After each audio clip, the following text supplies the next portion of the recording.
በአይምሮ እድገት ውስንነትና በሌሎች የአካል ጉዳተኝነት ውስጥ የሚገኙ ዜጎችን ለመደገፍ መንግስት ስትራቴጂ ቀይሶ መስራቱ ወሳኝ መሆኑን ፕሬዝዳንት ታዬ አጽቀሥላሴ ገለጹ። የዓለም የአይምሮ እድገት ውስንነት ዳውን ሲንድሮም ቀን በአዲስ አበባ ተከብሮ ውሏል።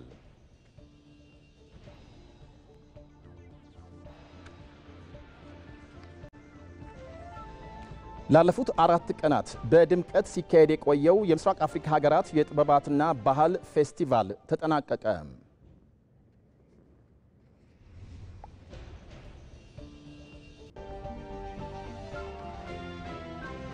የጎንደር ዩኒቨርሲቲ 70ኛና የአጠቃላይ ስፔሻላይዝድ ሆስፒታል 100ኛ ዓመት ክብረ በዓልን አስመልክቶ በፋሲል ከነማና ቅዱስ ጊዮርጊስ መካከል ጨዋታ ተካሂዷል። የወዳጅነት ቅዱስ ጊዮርጊስ 2-1 አሸንፏል።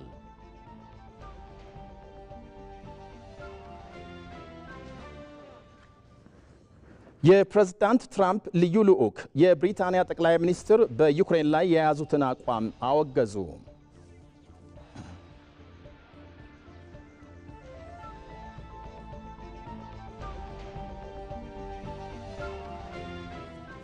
ጤና ይስጥልኝ፣ እንደምናመሻችሁ ተመልካቾቻችን። የሁለት ሰዓቱ ዝርዝር ዜና አሁን ጀመረ። አብራችሁ እንድትቆዩ ጋብዛለሁ። በላይ በቀለ ነኝ።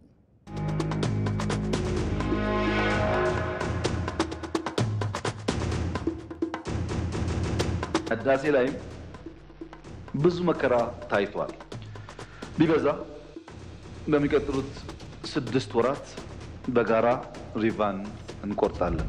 ህዳሴ ሲሞላ 1 ሊትር ውሃ እንኳን ከአስዋን ዳም አይጎልም ነበር ያልኳቸው። አሁን ህዳሴ 100% ሞልቷል። አስዋን ዳምም 100% ሙሉ ነው። ቃሉ ተፈጽሟል። የተካደ ነገር የለም ማለት ነው። ህዳሴ የአፍሪካ ኩራት ነው። ህዳሴ ለመላው አፍሪካ መቻለን ያሳየንበት ነው። ህዳሴ ስህተትን ያረምንበት ነው። ህዳሴ በውስጣችን ያለው ውድቀት ጨክነን ወስነን ያረምንበት ነው።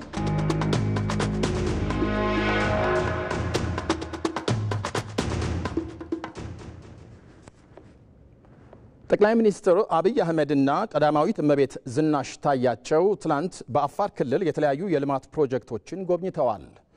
ከ6 ወራት በፊት ምርት የጀመረውንና 15 ቶን በሰዓት የሚያመርተውን የአዮዳይዝድ ጨው ማምረቻና የበጋ ስንዴ ምርት ጎብኝተዋል። በቀዳማዊት እመቤት ጽሕፈት ቤት የተገነባውንና ከማሳ ወደ ገበታ ሙሉ የምግብ ምርት ሰንሰለት የሚያጎላውን ዘመናዊ የዳቦ ፋብሪካም መርቀዋል። ጠቅላይ ሚኒስትሩ በተጨማሪ የአይሮላፍ መኖ ባንክ ልማት ማዕከልንም ጎብኝተዋል። ይህንኑ የጠቅላይ ሚኒስትሩን የመኖ ልማት ጉብኝት በተንቀሳቃሽ ምስል ተከታትለን እንመለሳለን።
በአእምሮ እድገት ውስንነትና በሌሎች የአካል ጉዳተኝነት ውስጥ የሚገኙ ዜጎችን ለመደገፍ መንግስት ስትራቴጂ ቀይሶ መስራቱ ወሳኝ መሆኑን ፕሬዝዳንት ታዬ አጽቀሥላሴ ገለጹ።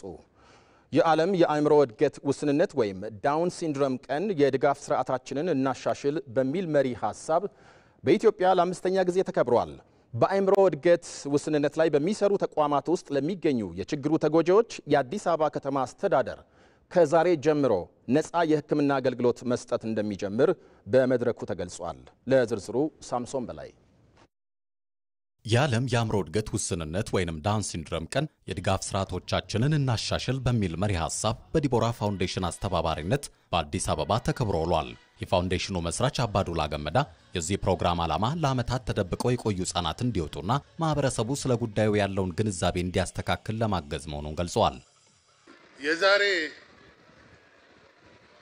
ዋናው ዓላማችን እነዚህ ከዳውን ሲንድሮም ጋር የተወለዱ ህጻናት የሰው ልጆች ናቸውና እንርዳቸው፣ እንደግፋቸው፣ ከቤት እንዲወጡ እናድርጋቸው።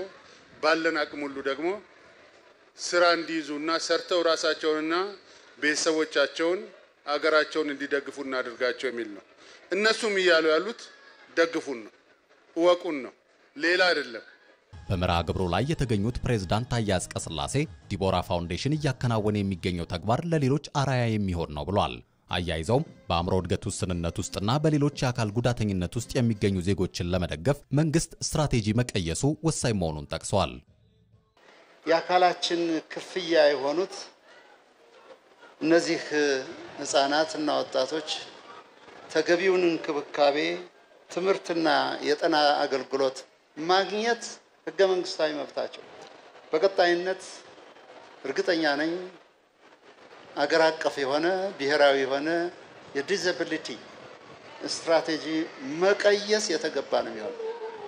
ሁሉን አቀፍ የሆነ ተግባር ማከናወን የመንግስት ኃላፊነት መሆኑን በዚህ አጋጣሚ ለመጥቀስ እወዳለሁ። የጤና ሚኒስትሯ መቅደስ ዳባ በበኩላቸው የአእምሮ እድገት ውስንነት ያለባቸው ዜጎች ላይ የሚደርሰውን ተጽዕኖ ለማቆም አሁን ወሳኝ ምዕራፍ ላይ እንገኛለን ብለዋል። ለነዚሁ ዜጎች የሀገሪቱን የጤና አገልግሎት ማሻሻል እንደሚያስፈልግም ገልጸዋል። እንደ ጤና ጥበቃ ሚኒስቴር የጤና ባለሙያዎች እነኚህን ግለሰቦች ለመከባከብ እነሱን ያማከለ ስርዓትን በእያንዳንዱ ስራችን ውስጥ እንድንከት በዚሁ ማሳሰብ ፈልጋለሁ። እኛም መደበኛ የጤና ምርመራዎቻችንን፣ የቅድመ ምርመራዎችና ልዩ አገልግሎታችንን ማግኘት የሚችሉበትን ስርዓት የማጠናከር ስራ ጀምረናል፣ ግን የበለጠ መስራት ያስፈልገናል። የአዲስ አበባ ከንቲባ አዳነች አቤቤ ለነዚሁ ዜጎች በቅድሚያ መስጠት ያለብን ፍቅር ነው ያሉ ሲሆን በከተማው በሚከናወኑ ማንኛውም ማህበራዊ አገልግሎቶች ላይ ከዚህ ቀደም ከነበረው በተሻለ ሁኔታ አካታች እንደሚደረጉም አስታውቀዋል። አያይዘውም እነዚህ ዜጎች በከተማ አስተዳደሩ ስር በሚገኙ ማንኛውም ሆስፒታሎች ከዛሬ ጀምሮ ነፃ የሕክምና አገልግሎት እንዲያገኙ ይደረጋልም ብለዋል። ህፃናት አገልግሎት የሚያገኙበትን ታሳቢ ያደረገ አገልግሎት እንዲሟላ በማድረግ በኩል ሰፊ የሆነ ስራዎች ጀምረን ውጤታማም እየሆን ነው።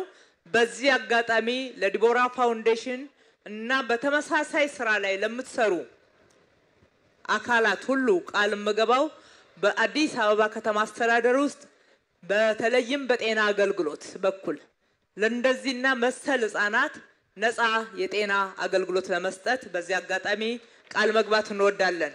ከዚህ ባሻገር ከተማ አስተዳደሩ በሚያወጣቸው ማንኛውም የሥራ ቅጥር ማስታወቂያዎች ላይ እንደየችሎታቸው እንደማንኛውም ዜጋ የእድሉ ተጠቃሚ እንደሚደረጉም አስታውቀዋል። የዲቦራ ፋውንዴሽን ከ5 ዓመታት በፊት የተመሰረተ ሲሆን በስሩ ወደ 2000 የሚጠጉ የአእምሮ እድገት ውስንነት ያለባቸውን ዜጎች እየተንከባከበ እንደሚገኝም ከመድረኩ ተገልጿል። የኢትዮጵያ ሬዲዮ ከነገ ሰኞ መጋቢት 15 ጠዋት ጀምሮ በአዳዲስ ይዘትና አቀራረብ ወደ እናንተ ለመድረስ ዝግጅቱን አጠናቋል። 9 ዓመታት በኢትዮጵያ አየር ላይ የናኘ የኢትዮጵያውያን የበኩር ድምፅ የኢትዮጵያ ራዲዮ። የኢትዮጵያ ራዲዮ የኢትዮጵያውያን የእውቀት የመረጃና የትዝታ መሪ ድምፅ ሆኖ ህዝብ ሲያገለግል የኖረ የሀገር ታሪክ የመዘገበና የሰነደ ቀዳሚ ድምፅ ነው። የኢትዮጵያ ራዲዮ ዛሬ ኢትዮጵያ ውስጥ ለሚገኙ የኤሌክትሮኒክስ መገናኛ ብዙሃን የቴክኖሎጂ፣ የፎርማት፣ የአሰራርና የሰው ኃይል ምንጭ ሆኖ ሲያገለግል ኖሯል። ከሀገር አልፎም የአፍሪካ ነጻነት ድምፅ ሆኖ አገልግሏል። ዛሬም ጣቢያችን የኢትዮጵያ ሬዲዮ ኢቢሲ ወደ ይዘት በሚለው የኢትዮጵያ ብሮድካስቲንግ ኮርፖሬሽን ሰፊ የለውጥ ጥላ ስር ሆኖ ከፍታውን የሚያስጠብቁለት ደረጃውን የሚያሳድጉለት የኢትዮጵያ ድምፅ የሆኑ የይዘት ማሻሻያዎችን ተደርገውለታል። የአድማጮቻችንን ፍላጎት ለማርካትም በአዲስ መንፈስ ተዘጋጅቷል። ገጠርና ከተማን ያሳቡ ወይም ደግሞ ያስዋቡ ብቻ ሳይሆኑ የሚያስተሳስሩ ወይም ደግሞ ማሻሻያዎች ተዘጋጅተውለታል። ዜናችንን በማለዳው የኢትዮጵያ ድምፅ ብለን እንጀምራለን። ቀንና ምሽትም ስለ ኢትዮጵያ በሚነግሩን የዜና እወጃዎች እንጠብቃችኋለን። በማሻሻያችን ብዝሃ ድምፆችን ታሳቢ አድርገናል። አሳታፊነት መርሃችን ነው። ተጨማሪ የይዘት ምንጮቻችንን ተጠቅመንም ለጋራ ሀገር ግንባታ የሚጠቅሙን ባህል፣ እሴቶችና አቅሞችን ለጆሮ የምናደርስባቸው ዝግጅቶችን አጠናቀናል።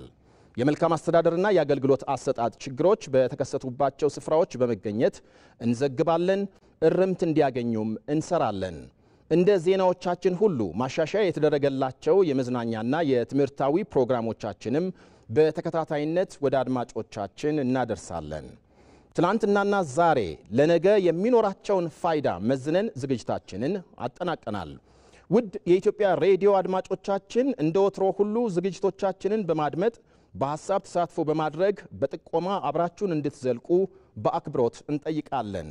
የኢትዮጵያ ሬዲዮ በአዳዲስ ይዘትና አቀራረብ ከሰኞ መጋቢት 15 ጠዋት ጀምሮ ይጠብቃችኋል። ለኢትዮጵያ ልዕልና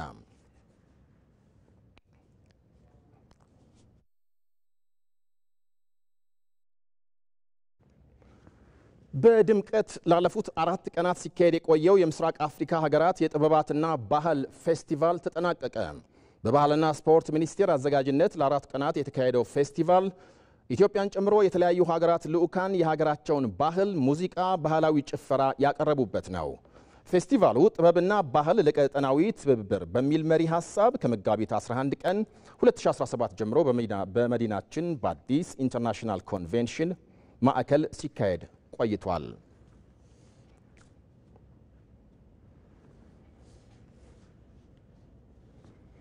በዚህ ጉዳይ ላይ ተጨማሪ መረጃ ሊያደርሰን ሪፖርተራችን አባዲ ወይናይ በቀጥታ መስመር ላይ ይገኛል።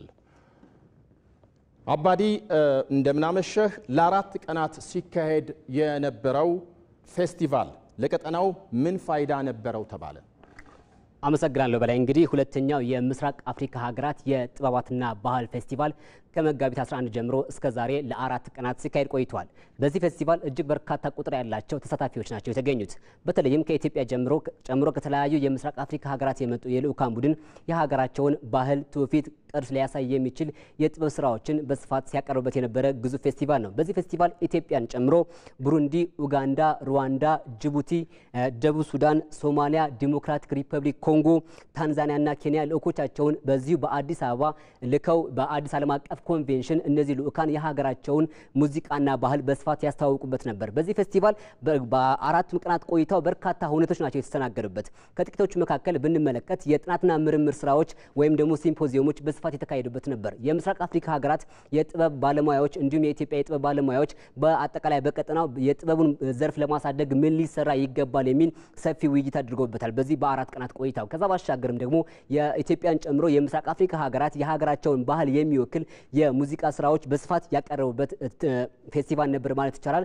እንዲሁም ደግሞ ኢትዮጵያ በስፋት ከምትታወቅባቸው የስፖርት አይነቶች አንዱ የሆነው የሰርከስ ትርኢት በነበረው የፌስቲቫል ቆይታ በስፋት ቀርቧል። ከዛሬ ጀምሮ ዛሬን ጨምሮ የተለያዩ ቀናት ላይ በስፋት ሲከናወን ነበር የሰርከስ ትርኢቱ። ከዛ ባሻገርም ደግሞ የመጽሐፍት አውደ ርዕይ የእደ ጥበብ ውጤቶች በስፋት የቀረቡበት ፌስቲቫል ነበር ማለት ይቻላል። እንግዲህ ፌስቲቫሉ በዛሬው ቀን ውለውም በርካታ ጉዳዮችን ያስተናገደው። ካስተናገዳቸው ጉዳዮች መካከል ፋሽን ሾው አንዱ ተጠቃሽ ነው። የምስራቅ አፍሪካ ሀገራት እንዲሁም ደግሞ ከኢትዮጵያ ከ12ቱም ክልሎችና ከተማ አስተዳደሮች የመጡ የልዑካን ቡድን ባህላቸውን የሚወክል የፋሽን ሾው ትርኢት አሳይተው ነበር።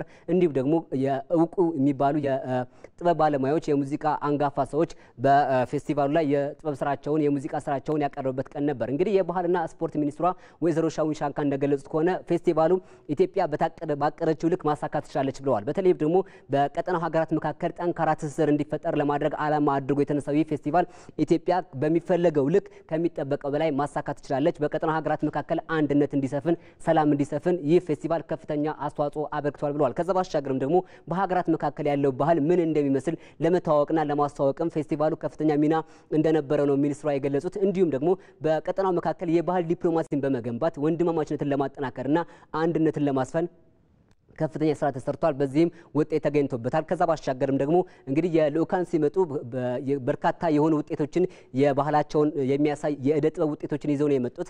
ከዛ ባሻገርም ታዲያ ሀገራቱ በእርስ በራሳቸው የገበያ ትስስር እንዲፈጠር በማድረግ በኢኮኖሚ ላይ የሚኖረውን አዎንታዊ ሚና ለመጫወት ከፍተኛ እምርታ ነበረው ብለዋል ማለት ነው። እንግዲህ ፌስቲቫሉ በርካታ ጉዳዮችን በማስተናገድ ኢትዮጵያ በሚጠበቅባት ልክ ፌስቲቫሉን አዘጋጅታለች። ላለፉት 4 ቀናት በርካታ ጉዳዮች ተስተናግረውበታል። በተለይ ደግሞ የምስራቅ አፍሪካ ሀገራትን ሊያስተሳስር የሚችልና በህዝብ ለህዝብ ወንድማማችነትን ሊያጠናክር በሚችል መንገድ ተጠናቋል። ኢትዮጵያ በቀጣይም በዚህ ሳትወሰን በቀጣይም በመሰል ፌስቲቫሎችን በማዘጋጀት በቀጠናው የሚኖረውን ሰላምና አንድነትን ለማጠናከር አጠናክራ ትሰራለች። እንዲሁም ደግሞ የምስራቅ አፍሪካ ሀገራት ይህንን መሰል ኢቨንቶችን ወይም ደግሞ ፌስቲቫሎችን በማዘጋጀት በቀጠናው መካከል ያለውን መልካም ጉርብትና ለማጠናከር ሊሰራ ይገባል ተብሏል ማለት ነው።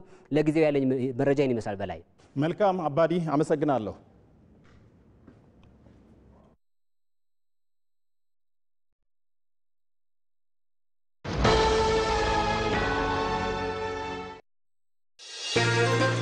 በረመዳን ወር አስደሳች እድል ባንካችን የረመዳን ወር ምክንያት በማድረግ በፖስት ግብይት ለሚፈጽሙ እድለኞች ሽልማት አዘጋጅቷል። ከየካቲት 28 እስከ መጋቢት 22 ድረስ ከ1000 ብር ጀምሮ ማንኛውም ግብይት የባንካችንን ካርዶችና ፖስት ተጠቅመው ለሚገበያዩ 100 ባለ እድለኞች ለእያንዳንዳቸው የ10,000 ብር ሽልማት ይጠብቃቸዋል። በሱፐርማርኬቶች፣ በሆቴሎች፣ በንግድ ተቋማትና በማንኛውም ቦታዎች የሚደረገው የፖስት ግብይት እድል ይዟል። ግብይቶን በኢትዮጵያ ንግድ ባንክ ፖስ ያደርጉ፣ 10,000 ብር ይሸለሙ። የረመዳን ግብይት በሽልማት ይደምቃል። ረመዳን ሙባረክ። የኢትዮጵያ ንግድ ባንክ ሁሌም የሚተማመኑበት ባንክ።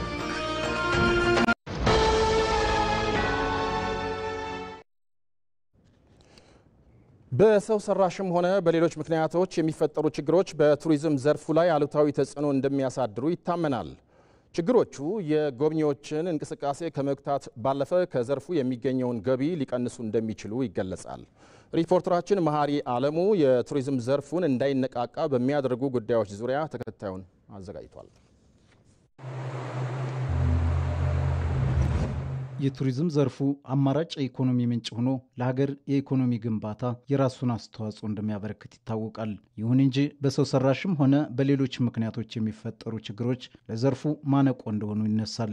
በአሁኑ ሰዓት እንግዲህ ያው ብዙም ቱሪስቶች እየመጡም ቢሆን ግን ባለው የመግቢያ በጭማሪዎች ምክንያት ብዙ ትንሽ ስራዎች እየተጓደሉብን ነው። አንዳንድም ስራዎችም እየተሰረዙብን ነው። ሌላው የቱሪዝም ዘርፉ እንዲቀዛቀዝ ብሎም የጎብኚዎች እንቅስቃሴ እንዲገታ የሚያደርገው ደግሞ በተለያዩ አካባቢዎች የሚከሰቱ ግጭቶች እንደ ምክንያትነት ይጠቀሳሉ። እንደ አማራ ክልል ባህልና ቱሪዝም ቢሮ በተለይም የቱሪዝም ዘርፉን እቅድ ከዚህ በፊት አቅደን በስፋት ነው ስንንቀሳቀስበት የቆየ ነው። ሆኖም ግን በመሃል ክልላችን ውስጥ ግጭት በመፈጠሩ በተለይም 2016 ላይ የቱሪዝም እንቅስቃሴው በእጅጉ ተዳክሞ የቆየበት ሁኔታ ነበር የተፈጠረው። ከዛ መልስ ግን የክልሉ መንግስትም ሌሎች የፌዴራል የጸጥታ አካላት ባደረጉት ርብርብ በክልላችን የተገኘው አንጻራዊ ሰላም የቱሪዝሙን እንቅስቃሴ መልሶ በተወሰነ መንገድ እንዲያገግም አድርጎታል። ከ2-3 ዓመት በፊት የነበረው እንደ ሀገር ያጋጠመን የጸጥታ ችግር አለ። ያ ደግሞ የነበሩት ግጭቶች እንደ ሀገር የህጠን ያመጣው ተጽዕኖ አለ ኮቪድ ጋር ተያይዞ። እንዲህ ነው በየአካባቢው ደግሞ የሚፈጠሩ ግጭቶች አሉና እነዚህ ግጭቶች ላይ የሚወጡ ትራቨል አድቫይዞች ግጭቶቹ ካለበት ደረጃ በላይ በጣም በተጋነነ ሁኔታ ትራቨል አድቫይዞች ይኖራሉ። ያ ደግሞ ለቱሪስቶች ለዓለም አቀፍ ቱሪስቶች ኮንፊደንስ ሊከለክል ይችላል። ሀገራዊም ሆነ ዓለም አቀፋዊ የእውነት ዝግጅቶችን ጠብቆ ዋጋ መጨመር ወይም የተጋነነ ማድረግ የሀገርን ገጽታ ያበላሻል የሚለው የቱሪዝም ሚኒስቴር መሰል ችግሮችን ለመከላከል እየሰራ መሆኑን ይገልጻል። በሀገራችን በተለይ ዋና ዋና በመንላቸው የቱሪስት መዳረሻዎች በተለያየ ጊዜ አላስፈላጊ የዋጋ ጭማሪ በተለይ ኢቨንቶችን ጠብቆ ደግሞ የተጋነነ ዋጋ መጫን የተለመደ ተግባር ነው ቢባል ስህተት ሊሆን አይችልም። እነኚህን ጉዳዮች መሰረት አድርገን ለምሳሌ በቅርቡ የነበረው የአፍሪካ ህብረት ከዛ በፊት የነበረው የተለያዩ ኩነት በሚኖሩበት ጊዜ በእነዚህ ዋና ዋና ኩነት በሚዘጋጅባቸው ቦታዎች የተጋነነ ዋጋ በአገልግሎት ሰጪዎች በኩል ስለሚኖር ደንበኞች እንዳይቀየሙ አገልግሎቱና ዋጋው የተዛነፈ ሚዛን እንዳይኖረው የማሳመን ስራዎችን የማሰልጠን ስራዎችን ሰርተናል። ነገር ግን በዚህ ብቻ የሚፈታ ስላልሆነ ሀገር አቀፍ የዋጋ መመሪያ ወይም የፕራይስ ሬጉሌሽን በቱሪዝም ሚኒስቴር በኩል አዘጋጅተናል። በአጠቃላይ ቱሪዝሙ እንዳይነቃቃ በሚያደርጉ ችግሮችና ለዘርፉ ማነቆ የሆኑ ጉዳዮችን ለመቅረፍ ሚኒስቴር መስሪያ ቤቱ ከተለያዩ ተቋማት ጋር በቅንጅት እየሰራ ስለመሆኑም አስታውቋል። በግሉ ዘርፍ ላይ ደግሞ ያሉ የኢንዱስትሪ ውስጥ ተዋናይ የሆኑ ለምሳሌ ሆቴሎች፣ የትራንስፖርት አገልግሎት ሰጪዎች፣ የተለያዩ ጥቃቅን ደግሞ አገልግሎት የሚሰጡ ማዕከላትም እንደዚሁ በቀጥታ ተጠቃሚ ይሆናሉ። የአፍሪካ ህብረት ሲዘጋጅ ከተማችን ላይ ያለው የኢኮኖሚ እንቅስቃሴ በደንብ ተመዝኖ ታይቶም ከፍተኛ ውጤት እንዳለው የሚጨበጥ ነገር ይዞ እንደሚመጣ ከዲፕሎማሲና ፖለቲካዊ ጥቅሙን ባሻገር እንደዚሁ ደግሞ የሚታይ ኢኮኖሚያዊ ጥቅም እንዳለውም በተደጋጋሚ አይተናል። ሆቴሎች ጋር በተገናኘ ከሆቴል ባለንብረቶች ጋር የማህበራት ጋር በጣም ቀጣይነት ያለው ተደጋጋሚ ምክክሮች እናድርገናል። ቱሪዝም ሚኒስቴር ባለፉት 6 ወራት ያከናወናቸውን ስራዎች ከባለድርሻ አካላት ጋር ገምግሟል።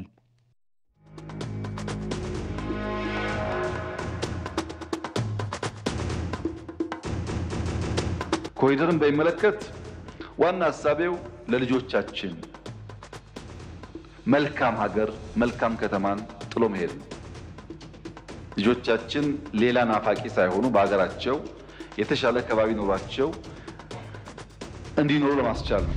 አዲስ አበባ ከተማ ውስጥ ህጋዊ ማስረጃ ኖሮት ወይ መሬት ወይ ካሳ ሳይከፈል የተነሳ አንድ ሰው እኔ እስከማውቀው የለም። አንድ ሰው ከ17 ቢሊዮን ብር በላይ ካሳ ተከፍሏል።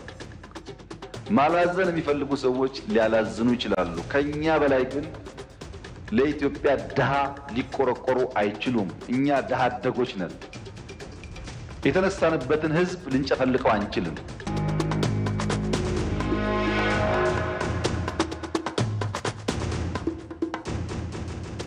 ኢትዮጵያም በውሃ አጠቃቀም ዲፕሎማሲ የሄደችበት ርቀት ተግዳሮት የበዛበት ቢሆንም የተሻለ ውጤት ማስገኘቱን ምሁራን ገለጹ። የውሃ ሀብትን በአግባቡ መጠቀም እንደ ሀገር የሚፈልገውን እድገት ለማስመዝገብ ከፍተኛ አስተዋጽኦ ስላለው በትኩረት ሊሰራ እንደሚገባም ምሁራኑ ተናግረዋል። ዓለም አቀፍ የውሃ ቀን በአርባ ምንጭ ዩኒቨርሲቲ በፓናል ውይይት ተከብሯል። ለዝርዝሩ ተመስገን ተስፋዬ። ኢትዮጵያ በተለያዩ መስኮች የምታስመዘግበው የዲፕሎማሲ ድል አገሪቱ በዓለም አቀፍ ደረጃ ያላት ተሰሚነት ከወትሮ እንዲጎለብት አድርጓል። ብዙ ውጣ ውረዶችን አልፎ ፍሬ ወደ ማጣጣም የሚደርሰው የውሃ አጠቃቀም ዲፕሎማሲ አንዱና ዋነኛው ሲሆን የጋራ ጥቅምን መሪ ያደረገው የኢትዮጵያ አካሄድ ተግዳሮት የበዛበት ቢሆንም በዘርፉ የተሻለ ውጤት ያስገኘ መሆኑን የተለያዩ ምሁራን ገልጸዋል። ለማሳያነትም በናይል ተፋሰስ ያሉ ውሃ መንጪ ሀገራትን ተሞክሮ ያነሳሉ። ፕሮፌሰር ያዕቆብ አርሳኖ በአዲስ አበባ ዩኒቨርሲቲ የፖለቲካል ሳይንስና ዓለም አቀፍ ግንኙነት ትምህርት ክፍል መምህርና በናይል ሸለቆና በመካከለኛው ምስራቅ የጂኦፖለቲክስና የሃይድሮፖለቲክስ መምህርና ተመራማሪ ናቸው። ጉልበት አለኝ ማን ይነካኛል ሳይሆን ውሃ ስጦታችን ነው፣ የእናንተም የኛም ተጋግዘን ብንጠቀም ለሁላችን ይበቃናል ብላ ነው የምታስበው። እንግዲህ በዚህ አይነት ሐሳብ ብዙ የውሃ መንጭ ሀገሮች ውሃ ገባይ ሀገሮች በናይል ተፋሰስ ኬንያንም ዩጋንዳንም ቡሩንዲንም ታንዛኒያንም ሩዋንዳንም ጨምሮ ስንመለከት ከኢትዮጵያ ጎን የተሰለፉ ናቸው። በአጠቃላይ በዚህ የተነሳ ነው ሲኤፍኤ የማዕቀፍ ስምምነቱን በኢትዮጵያ ፌዴራልነት የፈረሙት። እስካሁን ድረስ ያደረግናቸው በጣም ትልቅ ውጤት አስገኝተዋል። አልፊ የሆነ መንገድ ነው። በድርድሩም አልፊ ነው፣ በልማቱም አልፊ ነው። ግን ኢትዮጵያ የሄደችበት መንገድ እጅግ የሚያስከብር በጣም የሚያስደስት ነገር ነው ማለት ነው። ይሄ ለወደፊት መቀጠል አለበት። ሂደቱ ለመጪው ትውልድ የተለወጠ ሀገር ለማስረከብ የሚደረገውን ጥረት እጅግ ከመደገፉም በላይ ሉዓላዊነትን ከማስከበር ህልውና ጋር ቀጥተኛ ትስስር እንዳለው ፕሮፌሰር ያዕቆብ አንስተዋል። ኢትዮጵያ በብዙ የወንዝ ሀብቶች የታደለች መሆኗን ገልጸው የማልማቱ ስራ ተጠናክሮ ሊቀጥል እንደሚገባም አስገንዝበዋል። በእጥፍ በድርብ መቀጠል አለበት። በተጀመሩ ወንዞችም ላይ ብዙ ልማቶች መካሄድ አለባቸው። ባልተጀመሩ ወንዞችም ላይ ተጨማሪ ልማቶች መካሄድ አለባቸው። ያን ሁሉ ፖቴንሻላችንን ብንጠቀም ለእድገታችን ትልቅ መሰረት ይሆናል። ለእድገታችን መቀጠልና ከፍታ ደግሞ ትልቅ መሰላል ይሆናል ብዬ ነው የማስበው እና ጅምር ላይ ነን። ወደፊት መቀጠል አለብን። አጀማመራችን እጅግ ለእኛ የሚያስደስት ነው፣ ለሌሎች የሚያስቀና ነው። መላካቸው ግን እጅግ በጣም የሚያስኮራ ነው ብዬ አስባለሁ። የአርባ ምንጭ ዩኒቨርሲቲ ፕሬዝዳንት ዶክተር አብደላ ከማል ሰጥቶ በመቀበልና በጋራ ተጠቃሚነት ላይ የተመሰረተው የሀገሪቱ የውሃ አጠቃቀም ፖሊሲ በዓለም አቀፍ መድረኮች የኢትዮጵያን የመደራደር አቅም ከፍ ማድረጉን ገልጸዋል። ይሁንና ሀገሪቱ ካላት የውሃ ሀብት አንጻር እስካሁን የተጠቀመችው ጥቂቱን ብቻ ነው ይላሉ። እስካሁን ይህንንም የህዳሴ ግድብንም ጨምረን በደንብ መጠቀም ችለናል የሚለው ላይ ጥያቄ ስናነሳ ገና ይቀረናል። በጣም ብዙ ስራዎች መሰራት አለባቸው። ስለዚህ በተለይ በአባይ ተፋሰስ ላይ የኃይል ማመንጨት ስራዎች የተለዩ በጣም ብዙ ቦታዎች አሉ። እነዛን ቦታዎች በማልማት በደንብ አድርጎ ኢኮኖሚካሊ ለሀገራችን ጥቅም የሚውሉበትን መንገዶች መፈለግ ያስፈልጋል። የአርባ ምንጭ ዩኒቨርሲቲ ኢትዮጵያ እስካሁን ባደረገችው የውሃ ሀብት አጠቃቀም ስራ እንደ ሀገር የመደራደር አቅም ከፍ ያደረጉ ምሁራንን ማፍራቱን ጠቅሰው ተቋሙን በዘርፉ የልህቀት ማዕከል ለማድረግ እየተሰራ መሆኑን ያስረዱት ደግሞ በዩኒቨርሲቲው የምርምርና ትብብር ጉዳዮች ምክትል ፕሬዝዳንት ዶክተር ተክሉ ወጋየው ናቸው። አርባ ምንጭ ዩኒቨርሲቲ በአርባ ምንጭ ውሃ ቴክኖሎጂ በኩል በውሃው ዘርፍ ለሀገሪቱ እስከዛሬ ካበረከቱን በተሻለ አቅም ማበረከት እንዲችል የምንሰራ ነው የሚሆነውና በዚህ አጋጣሚ እዛ አካባቢ ያሉ ምሁራን ተመራማሪዎች ሀሳቦች እንዲያመጡ ለማህበረሰቡም ለሀገርም ለክልሉም ሊሆኑ የሚችሉ ሀሳቦችን እንዲያመጡ እንዲያፈልቁ እነሱን ደግሞ እኛ በትብብር ክልሎች አካላትም ጋር በመተባበር የተሻለ ስራ እንድንሰራ እድል የሚፈጥር በመሆኑ በዛ መልኩ ሀሳብ እንዲያመጡ እንዲደግፉ የሚለውን ጥሪ ለማስተላለፍ እወዳለሁ። በአርባ ምንጭ ዩኒቨርሲቲ ለ31ኛ ጊዜ በተከበረው የዓለም አቀፍ ውሃ ቀን ተመራማሪዎችና ባለድርሻ አካላት የተሳተፉ ሲሆን ጥናታዊ ጽሑፍ ቀርቦ ውይይት ተደርጎበታል። ነገ በአዲስ ቀን የዜና መሰናዶ ስለ ተቋማት ጥንካሬና ውጤታማነት በስፋት እናነሳለን። ለአንድ ሀገር እድገት ወሳኝ የሆኑት ተቋማት እንደ ኢትዮጵያ ላሉ በማደግ ላይ ያሉ ሀገራት ጠንካራ ተወዳዳሪና ስኬታማ እንዲሆኑ በእጅጉ ያስፈልጋሉ። እንደ ተቋቋሙበት ዓላማ ተግባራቸውን በቅጡ በመፈጸምና አገልግሎታቸውን በማሳደግ ለሀገር የኢኮኖሚ እድገት ሚና እንዲጫወቱ የተለያዩ የሪፎርም ስራዎች ሲሰሩ ቆይተዋል። የአዲስ ቀን የሀገር ጉዳይም ያላቸው የሥራ ባህል ተቋማቸውን ቀይረው ሀገርን የሚያስጠሩ መሆን የቻሉትን በአርአያነት አንስቶ ተሞክሮቻቸውን ይዳስሳል። ተቋማት በትውልድ ቅብብሎች ለቀጣይ ትውልድ መሰረት በመጣል ሀገርና ሕዝብ የሚኮራባቸው ለማድረግ ምን መሰራት አለበት ስንል የዘርፉን ምሁራን ስቱዲዮ ጋብዘን ሙያዊ ማብራሪያ እናሰጥበታለን። አዲስ ቀን የዜና መሰናዶ ይህንን የሀገር ጉዳይ ጨምሮ ሌሎች ጥንቅሮችን ይዞ ነገ ጧት ከ1 ሰዓት እስከ 3 ሰዓት ከመቅደላዊት ደረጀና ከሀብታሙ ተክለስላሴ ጋር ይጠብቃችኋል። አዲስ ቀን። በምስራቅ ጉራጌ ዞን የቡኢ ከተማ ነዋሪዎች በንጹህ መጠጥ ውሃ ችግር ለእንግልት መዳረጋቸውን ገለጹ። የቡኢ የመጠጥ ውሃ ፕሮጀክት ከተጀመረ 7 ዓመት ቢሆንም ተጠናቆ ለአገልግሎት አልበቃም። ለዝርዝሩ ፍሬው ትረታ። በምስራቅ ጉራጌ ዞን ቡኢ ከተማ ያለውን የንጹህ መጠጥ ውሃ ችግር ተከትሎ የከተማዋ ነዋሪዎች ለእንግልት መዳረጋቸውን ገልጸዋል።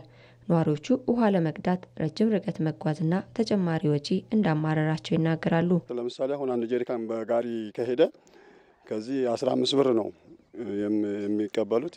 ያንን አቅም የሌለው ሰው ደግሞ በፎጣ እናቶች አሁን አቅመ ደካሞች ተሸክመው ሰው እየለመኑ ነው እየሄዱ ያሉት።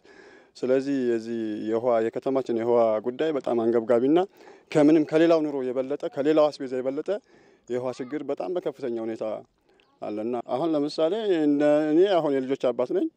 እኔ 4 ጀሪካን አይበቃኝም።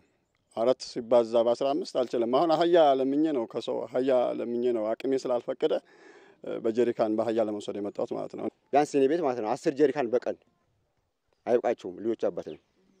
ይታጠባሉ። ልብስ አለ፣ ሳሙና አለ፣ እንትን ነገር አለ፣ ብዙ ነገሮች ስላሉ ውሃ 10 ጀሪካን አይበቃኝም። አሁን ጭኜ ነው የመጣው። አይታችኋል። እዚህ ጋር ያለው ጫንኩት ለትምህርት ቤት የሚታጠቡበት አላደርሰሉላቸው። እናቶቻችን ራሱ በጣም ተቸግረዋል።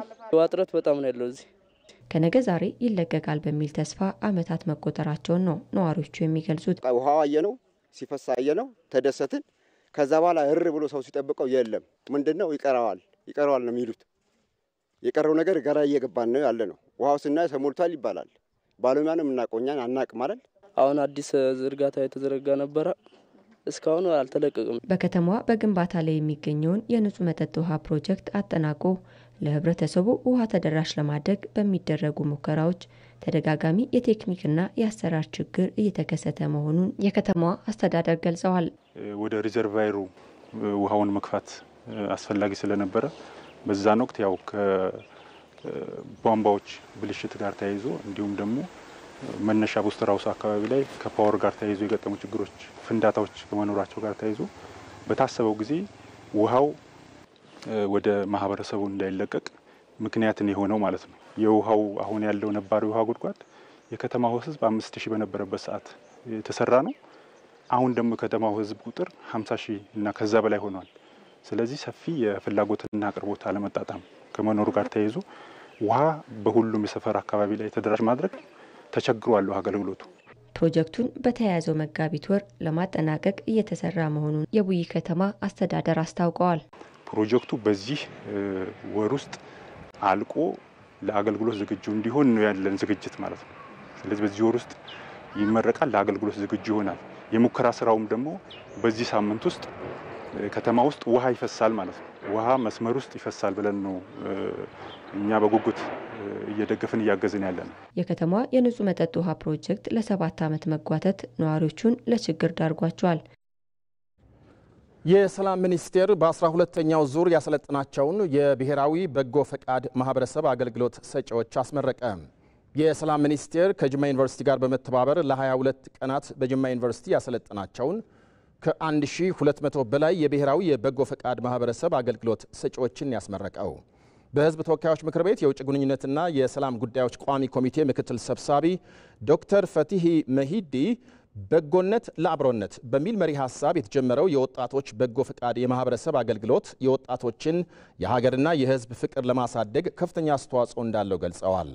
የጅማ ዩኒቨርሲቲ ፕሬዝዳንት ዶክተር ጀማል አባፊጣ በበኩላቸው የኢትዮጵያን እሴቶች ጠብቆ ለመጪው ትውልድ ለማስረከብ ከወጣቶች ብዙ ይጠበቃል ብለዋል። መረጃውን ከሰላም ሚኒስቴር የማህበራዊ ትስስር ገጽ አግኝተናል።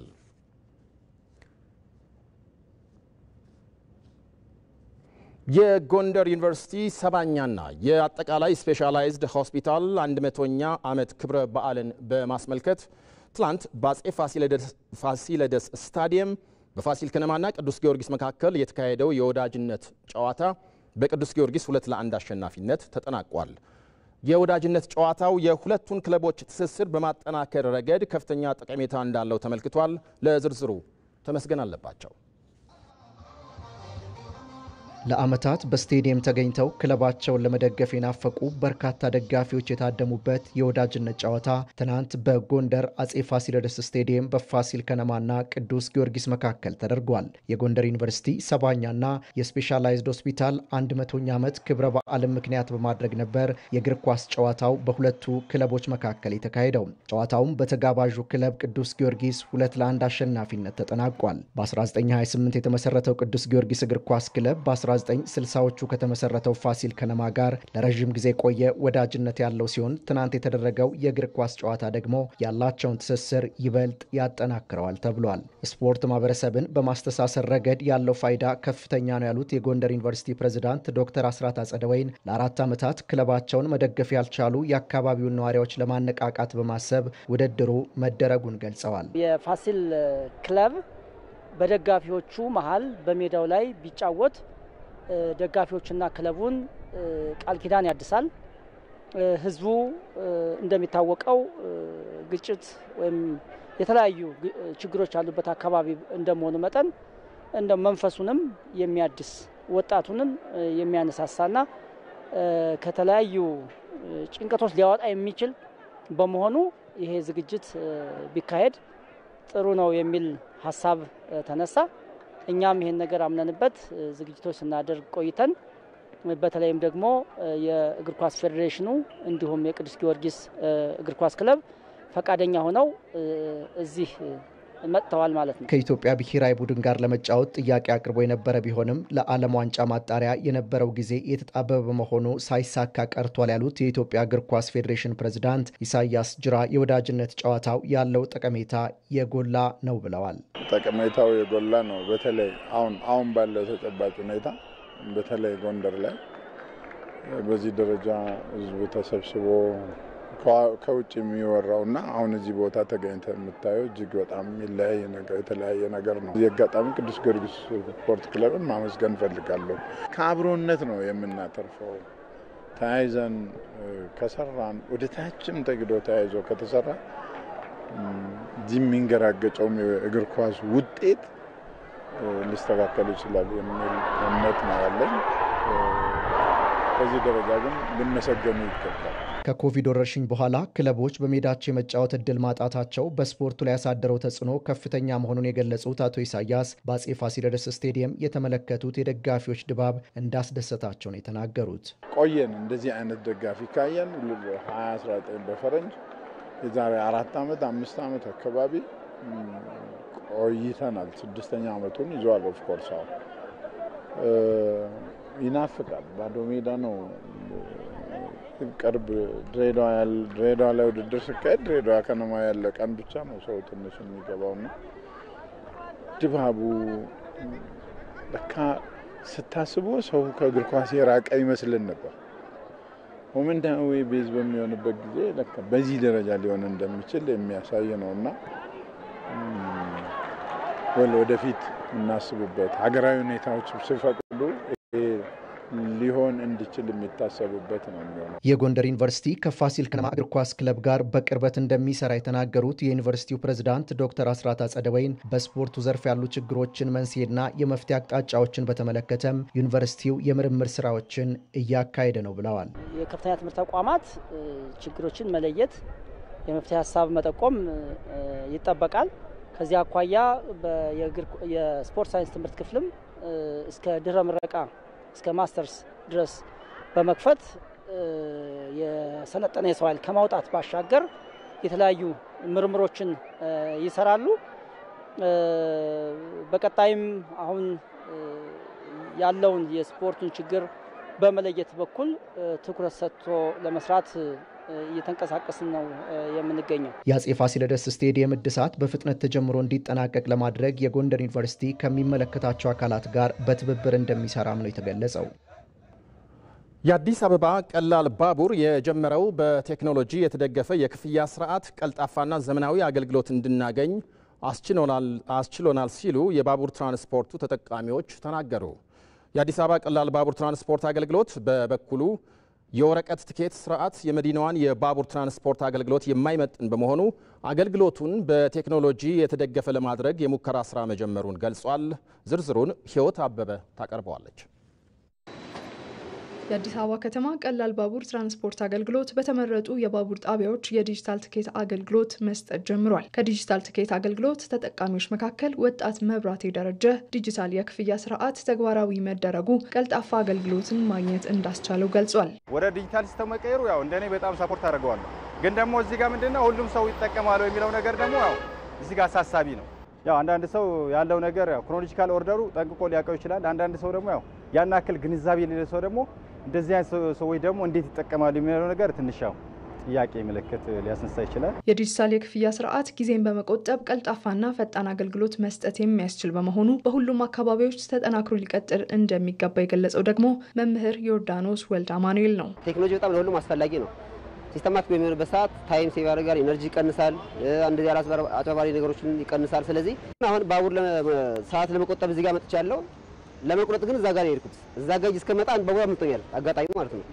ስለዚህ በዲጂታል ራሴ ቆርጬ ቢሆን ኖሮ ቀጥታ መጥቼ ይደርስበት ነበር ማለት ነው። እና እንደዚህ አይነት ነገሮችን በፍጥነት አገልግሎት ለማግኘት ሳትፋችን ኖረዋል እና እንደዚህ አይነት ነገሮች ላይ ጥቅም አለው ብዬ ነው የማስበው። ዲጂታል መሆኑ ምንም ግን አዌርነሱ በጣም አስፈላጊ ነው። ቢቀድም ሁሉም ሰው ላይ አዌርነሱ ቢቀድም ዲጂታል መሆኑ በጣም ቤስት ነው። ሌላኛው አስተያየት ሰጪ ወጣት ኪሶ ጋሩማ አገልግሎቱ በአንድ ትኬት ከ2 ጊዜ በላይ የሚጠቀሙ ሰዎችን በማስቆም ብልሹ አሰራርን መቆጣጠር ያስችላል ብሏል። እኔ ብዙ ጊዜ ባቡር ይጠቀማለሁ።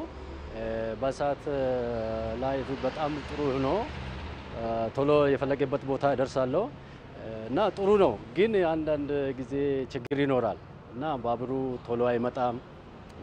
ቲኬት የሚቆርጡ ሰዎች ቶሎ ሰዎችን አይሸኙም እና እሱን ቢያስተካከሉ በጣም ጥሩ ነው ብዬ አስባለሁ። ዲጂታል ቢሆን ጥሩ ነው ማለት የፈለገ ሰው እንደፈለገ አይገባም እና በአንድ ቲኬት 2 3 ጊዜ መሄድ አይቻልም።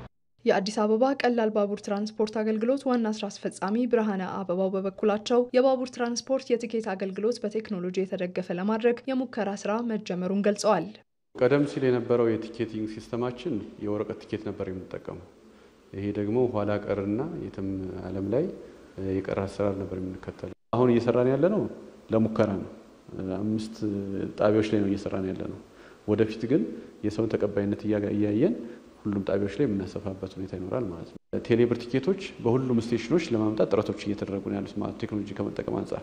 የአዲስ አበባ ቀላል ባቡር በ19 ባቡሮች ለህብረተሰቡ አገልግሎት እየሰጠ መሆኑን የገለጹት ዋና ስራ አስፈጻሚው በበጀት ዓመቱ መጨረሻ 21 ለማድረስ እቅድ ተይዟልም ብለዋል። የባቡር ቁጥርን ከመጨመር አንጻር ብዙ ስራዎች እየሰራን ያለ ጥረቶች እያደረግን ያለ ነው።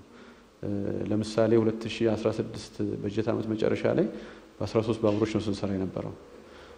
አሁን ግን የውስጥ አቅማችን ማጠን በመጠቀም ሰራተኞቻችን በማነሳሳትና የተለያዩ አይነት ስራዎችን በመስራት ወደ 19 ባቡር ለማድረስ ችለናል። አሁን ባለው ሰዓት በ19 ባቡር አገልግሎት እየሰጠን ያለ ነው። ይሄ ቁጥር 2017 በጀት ዓመት እስከ መጨረሻ ድረስ 21 ባቡር እናደርሳለን ብለን ነው ጥረት እያደረግን ያለ ነው። ተመልካቾቻችን ቀደም ሲል የተከታተላችሁትን ዘገባ ያደረሰን የኢትዮጵያ ዜና አገልግሎት ነው። ወደ ውጭ ዜና ስናልፍ ከአሜሪካ የተባረሩት የደቡብ አፍሪካ አምባሳደር ሀገራቸው ገቡ። አምባሳደር ኢብራሂም ራሱል በዶናልድ ትራምፕ አስተዳደር ላይ በሰነዘሩት ትችት ከአሜሪካ የውጭ ጉዳይ ሚኒስቴር የበረታ ተቃውሞ ገጥሟቸዋል። በሰጡት አስተያየትም አልጸጸትም ብለዋል። በኬፕታውን ዓለም አቀፍ አውሮፕላን ጣቢያ አቀባበል የተደረገላቸው ራሱል የአሜሪካ ውጭ ጉዳይ ሚኒስትር ማርኮ ሩቢዮ አምባሳደሩን ዘረኝነትን የሚያቀነቅኑና አሜሪካ ጠል ብለዋቸዋል። ትራምፕ ወደ መሪነቱ ከመጡ በኋላ ነው የአሜሪካና የደቡብ አፍሪካ ግንኙነት መሻከር የጀመረው። ከአሜሪካ የተባረሩት የ62 ዓመቱ ራሱል በባራክ ኦባማ ዘመን ከፈረንጆቹ 2010 እስከ 2015 በዩናይትድ ስቴትስ የደቡብ አፍሪካ አምባሳደር ሆነው እንዳገለገሉ ኤኤፍፒ በዘገባው አስታውሷል። የፕሬዝዳንት ትራምፕ ልዩ ልዑክ የብሪታንያ ጠቅላይ ሚኒስትር በዩክሬን ላይ የያዙትን አቋም አወገዙ።